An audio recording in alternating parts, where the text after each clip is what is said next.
नहीं, अभी भी आपकी आवाज नहीं आ रही है। आप I think you need to उसको वो प्लग आउट कर लीजिए अपना, उससे शायद आपका ये खराब है, आपका चल नहीं रहा है। नहीं, नहीं आ रही, कुछ इश्यूज है। दैनिक दस्तक से हैं, उनका नाम नहीं आ रहा है। सत्येंद्र सिंह चौहान सर। हाँ सत्येंद्र जी बताएं। सर जैसे कि अभी द्विवेदी जी ने 17 बिंदुओं मैनुअल पे भी बताया था कि जो 17 बिंदु फॉर सेक्शन 4B1 में जो है, तो सर उसमें होता ये है कि वो जो मैनुअल जो बनाते हैं तो उसमें कई तो भी तो जानकारी ऐसी दे देते हैं करते हैं कि जो किसी काम की नहीं रहती है।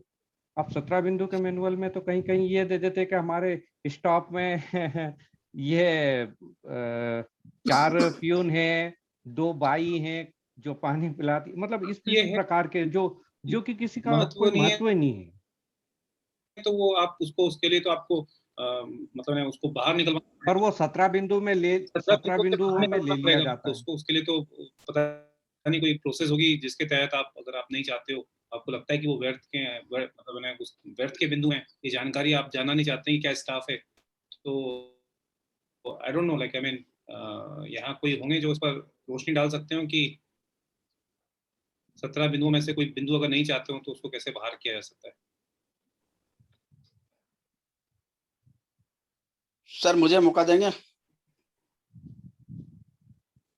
जी जी जी, क्या सलमानिया जी। तो ऐसा है सत्येंद्र जी, पहले सत्येंद्र जी के सवाल, सत्येंद्र जी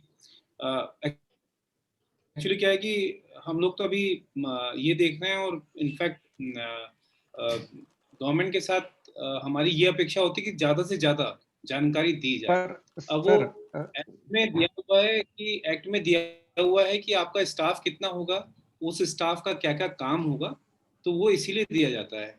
ये नहीं हो कि आप कल को ये शिकायत, जैसे आप देखते हैं ना कि हॉस्पिटल में आप देखते हो कि एक जो वहाँ स्वीपर होता है वो टाका मारने का काम करने लग जाता है, तो वो नहीं होना चाहिए ना। तो वैसे आप नहीं चाहोगे कि ऐसा कोई हो, तो इसीलिए जब आप जाओगे तो आपको मालूम होना चाहिए, आप वेबसाइट पे देख लोगे कि भाई ये स्वीपर है, वही आपका टाका लगा रहा है। तो ये इसीलिए पारदर्शी व्यवस्था के तहत दिया जाता है कि किस अधिकारी का क्या काम है, किस कर्मचारी का क्या काम है, इसीलिए जानकारी होती है, उसी तरह से सारी जानकारी दी जाती है।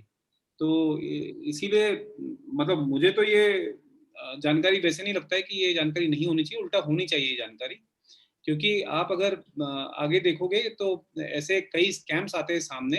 जैसे पब्लिक पार्क की बात बताता हूँ आपको। पब्लिक पार्क में आप देखते हैं कि कई वहाँ पर जो स्थायी कर्मचारी वहाँ पर, उसके अलावा जो डेली बेसिस पे लगा रहते कर्मचारी, वो वहाँ काम ही नहीं करते हैं। बीच में हमने कई स्टोरीज देखी है जहाँ पर वो वहाँ पे काम नहीं कर रहे हैं, या तो फिर किसी अधिकारी के बंगले पे काम कर रहे हैं, और इसके अलावा उसमें कई इस तरह के कई स्कैम्स भी सामने आए हैं कि वो काम ही नहीं करते और सैलरी मिल जाती है। तो इसीलिए कर्मचारियों का नाम और कर्मचारी कितनी है उनकी संख्या, ये होना जरूरी है। सर सर साथ नमस्ते, ही में कैलाश एक सोनवलिया। सर साथ ही में एक क्वेश्चन सोनवालिया जी। मेरा ये कहना है सर, राहुल सिंह जी सर, कि एक दिन साल में एक दिन सूचना दिवस के नाम से मनाया जाए, जिसमें जो भी आरटीआई कार्यकर्ताओं के ऊपर जो हमले हुए हैं या आरटीआई कार्यकर्ताओं की जो भी समस्या है, उसको साल में एक दिन मात्र उसको सुना जाए। वो सुनना चाहिए, उसको लेकर के तो वो कलेक्टर को भी उसमें वो रोज लिया सुनना जाना चाहिए कि उस जिले के चाहेंगे। जो और भी। ये एक दिन नहीं करे, सिंबॉलिक जी नहीं करे। मैं तो कहता हूँ कि अगर किसी आरटीआई आवेदक को ऐसी समस्या आ रही है कि उसको परेशान होना पड़ रहा है अधिकारी के बिहेवियर की वजह से, तो वो अपनी बात उसी समय रखे और उसका उसी समय निराकरण हो, तभी आप व्यवस्था में बदलाव देख पाएंगे। अगर इसको एक दिन का सिंबॉलिक रख लिया तो वो नहीं हो पाएगा, वो नहीं होना चाहिए। ये तो हमें तो डेली बेसिस पे इसको ठीक करना है। कैलाश सोनालिया जी, आप कुछ हाँ सर, मेरे 2 सवाल थे आपसे। पहला सवाल तो मैं जैसे आज की चर्चा सुन रहा था कि आरटीआई और पत्रकारिता को लेके बहुत ही अच्छी विस्तृत चर्चा पत्रकारिता और आरटीआई के ऊपर आज हुई है। ये मैंने महसूस किया है सर कि जो भी पत्रकार कोटे से कमिश्नर बने हैं उनके जजमेंट बहुत ही सार्थक और सटीक आए हैं। जहां तक मैंने वैकेंसी पढ़ी है सूचना आयुक्त की, उसमें स्पष्ट लिखा रहता है कि जनसंपर्क विभाग में अनुभव, समाज सेवा, प्रौद्योगिकी, विज्ञान और पत्रकारिता में अनुभव रखने वाले। उसमें एक शब्द का उपयोग किया गया है कि ख्यात प्राप्त पत्रकार होना चाहिए, ख्यात पत्रकार।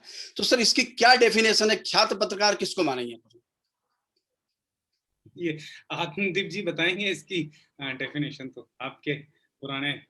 अच्छा सर, मैं भी एक इसके साथ एक प्रश्न और जोड़ना चाह रहा था कि मैंने एक पिछले दिन जो भर्ती हुई थी सूचना आयुक्त की, उसको लेके आरटीआई मांगी थी कि जो उन्होंने एक जो मेरिट लिस्ट जो बनाई थी उसका मापदंड क्या था आखिर मेरिट लिस्ट बनाने का, तो उसकी जानकारी मुझे उपलब्ध नहीं कराई गई। ये बता दिया गया है कि ये जानकारी यहाँ उपलब्ध नहीं है। मध्य प्रदेश में तो सर थोड़ा सा इस बारे में ख्यात पत्रकार की डेफिनेशन क्या मानेंगे? नहीं, मध्य प्रदेश में आप मध्य प्रदेश की बात कर। बस सर मेरा ये मतलब है, ख्यात पत्रकार की डेफिनेशन क्या मानेंगे इसमें? ख्यात पत्रकार की डेफिनेशन के बारे में आत्मदीप जी, मैं माननीय आत्मदीप जी कहूंगा, वो प्रकाश डालेंगे। और दूसरा, जहां तक मध्य प्रदेश में इसका क्राइटेरिया का सवाल है, तो वो आप ले सकते हैं। उससे पहले भी आरटीआई दायर हुई और उसमें उन्होंने पूरी की पूरी फाइल जीएडी से ली है। तो ऐसा तो नहीं हो सकता कि आप वो किसी को दे दें और आपको मना करें, ये नहीं होना चाहिए।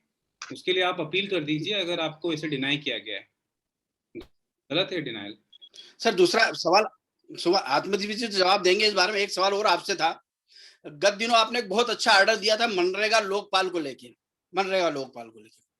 उसमें आदेश दिया था आपने कि इस आदेश का फॉलो 24 मार्च तक अपने यहाँ कर लिया जाए, उसका प्रतिवेदन हमें भेज दिया जाए। तो क्या अब डायरेक्ट हम मनरेगा लोकपाल में आरटीआई लगा सकते हैं जो आदेश आपने जो दिया था? आप लगाइए उसमें। वो तो आदेश में लिखा हुआ है कि इनको पर्टिकुलर टाइम दिया हुआ था, 1-2 महीने का टाइम दिया था, 2 महीने 3 महीने का टाइम दिया था, ताकि और टाइम ज्यादा 24 मार्च तक, जहां तक मुझे याद है 24 मार्च का था सर। इनफैक्ट उसी हिसाब से टाइम दिया था ताकि उनको वो लोग अपनी व्यवस्थाएं बना लें। उसके बाद अगर व्यवस्थाएं नहीं बनती हैं तो वहां पर जो लोक प्राधिकारी होगा वो दोषी होंगे उसके लिए, वो अगर इम्प्लीमेंट ही नहीं करवा पा रहे हैं आरटीआई एक्ट। जी जी सर, हाँ thank you sir. Sir Atmadeep साहब जवाब दे दें तो बेहतर रहेगा सर। अगर आपकी इजाजत हो तो मैं एक बात तो बहुत ही संक्षिप्त समय के अंदर आपके सामने रखना चाहता हूँ, जी, क्योंकि मौका सही है, आदरणीय सूचना आयुक्त महोदय हमारे साथ हैं, तो मैं थोड़ा सा अपना स्क्रीन शेयर करना चाहूँगा।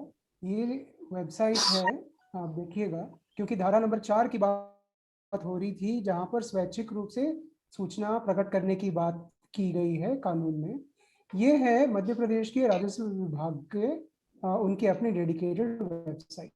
बहुत अच्छा है कि शुरुआती जो होम पेज है ये अंग्रेजी में नहीं है, हिंदी में है। ऐसे ही होना चाहिए ताकि हर आम नागरिक को ये पढ़ने में आए और डिक्शनरी ढूंढते हुए ना जा पाए।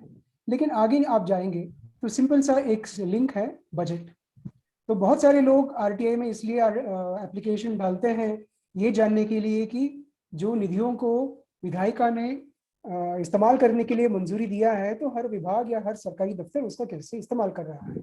तो ये 3 बिंदुएं हैं यहाँ पर 2003, 13, 14।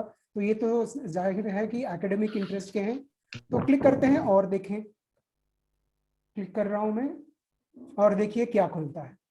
यानी आपको बिना लॉगिन अकाउंट नंबर और पासवर्ड का बजट के बारे में जानकारी आपको आसानी से नहीं मिलने वाली है डिटेल। हालांकि अगर आप सामान्य प्रशासन विभाग का अगर आप वेबसाइट देखेंगे तो उसमें पिछले 10 सालों के लिए जो उनका डिटेल डिमांड फॉर ग्रांट्स बोलते हैं, जिस पर माइनर बजट आइटम्स जो होते हैं, डिटेल्ड आइटम्स जो होते हैं, इतनी बारीकी में उन्होंने कितना पैसा मंजूर हुआ, कितना खर्च हुआ, पिछले साल का डेटा, इस साल में कितना मांग रहे हैं और इसके पहले का 3 साल का डेटा, जैसे केंद्र सरकार में की जाती है ज्यादातर मंत्रालयों में और विभागों में, उस तरह का डेटा जीएडी दे। तो ये बहुत ही अच्छा प्रैक्टिस है। तो क्यों ना अन्य विभाग भी इस तरह के पद्धतियों को अपनाएं। ये पासवर्ड के पीछे जानकारी को छुपाए रखने का मतलब क्या होता है? क्योंकि अगर सचिवालय के स्तर पर जानकारी यदि इस तरह से पासवर्ड लॉक इन अगर हो जाता है, तो जाहिर है कि वही प्रथा आगे जाकर जिला प्रशासन या मंडल प्रशासन या ग्राम पंचायत के स्तर पे भी वही पद्धतियां चलने लगेंगी। तो जब जीएडी ने इतना अच्छा काम करके दिखाया है, क्योंकि मैं सबका समय वेस्ट नहीं करना चाहता, इसलिए वो स्क्रीन शेयर नहीं कर रहा हूँ, लेकिन मैंने जीएडी का वेबसाइट देखा है और बहुत ही बढ़िया तरीके से उन्होंने जो विधायिका में पारित हुआ उसका पूरा डॉक्यूमेंट पिछले 10 साल के लिए लगा रखा है, जो आम नागरिक को बहुत आसान करेगा जानकारी निकलवा के फिर आगे की और डिटेल में जानकारी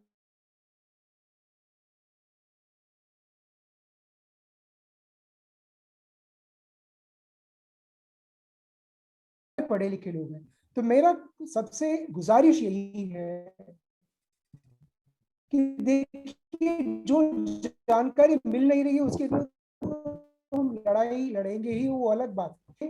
उसको परखें, उसकी पड़ताल करें और उसके और ज्यादा उजागर उसमें रोशनी डालने के लिए और ज्यादा डिटेल में जाने के लिए हम आरटीआई का इस्तेमाल करें। नहीं तो ज्यादातर डिस्कशन जो है वो केवल एकेडमिक और केवल ऐसे ही चाय पे चर्चा टाइप की हो जाती है। तो आज 16वीं साल में सूचना के अधिकार का ऐसे हमारे तरह आपकी तरह पढ़े लिखे नहीं है, हम उनको फायदा पहुंचाने के लिए आरटीआई कानून का इस्तेमाल करें। जैसे वो आत्मदीप जी ने और पूर्व सॉरी एक और वक्ता जिन्होंने अष्टावक्र और कहोड़ के जो कहानी सुनाई, मैं उनका नाम भूल जा रहा हूँ, माफ कीजिएगा, उन्होंने जो बात बताया, राइट श्री जयराम शुक्ला जी, जानने का अधिकार, ये होना जरूरी है। क्यों राजस्व विभाग के बजट के बारे में चर्चा केवल भोपाल और दिल्ली में होना चाहिए, क्यों ना कटनी या सतना या डिंडोरी के किसी गांव में इसके बारे में चर्चा नहीं होनी चाहिए? होना जरूरी है। चर्चा तभी होगी जब हम जानकारी उन तक पहुंचा पाएंगे। तो इस बात के ऊपर मुझे आपके सामने इस बात को रखना था। मैं यहाँ पे